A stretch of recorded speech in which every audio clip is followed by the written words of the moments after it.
As followers of Jesus, we have the most attractive and hopeful message the world has ever known. What happens in our culture to someone who has been outed as a liar or has done physical or emotional harm to someone?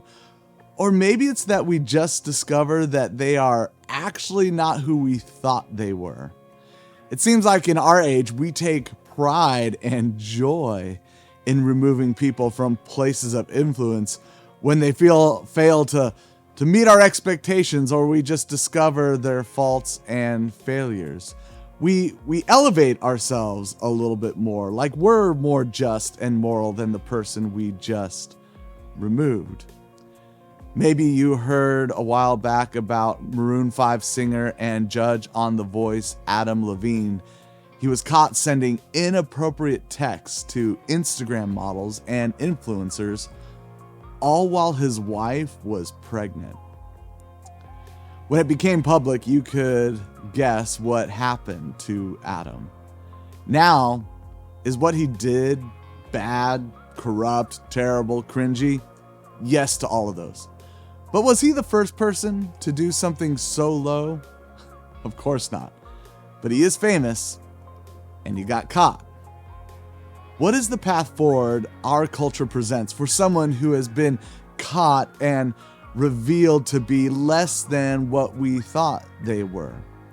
There really isn't a clear path to redemption, and this creates a culture of fear and hiding, where we might begin to believe we're only conditionally loved, conditionally accepted.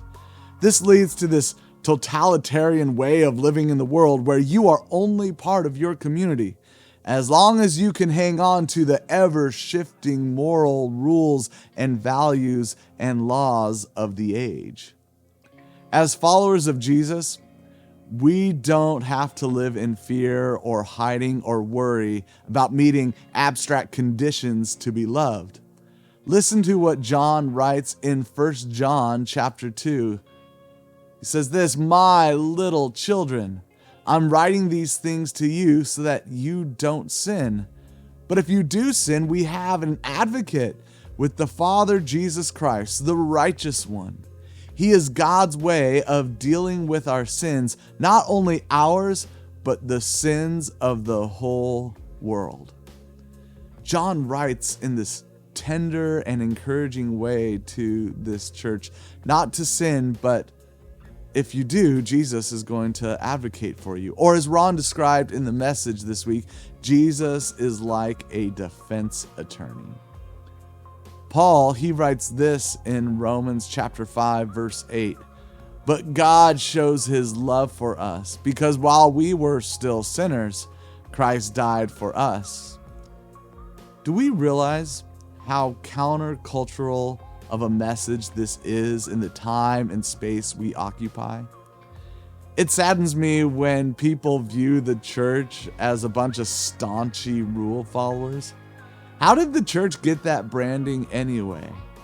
The church is not a place of staunchy rule followers, but people who have been transformed by the grace and forgiveness we have through our advocate, Jesus. So may you not be afraid of your sin, but rejoice in Jesus, who advocates for you and has set you free.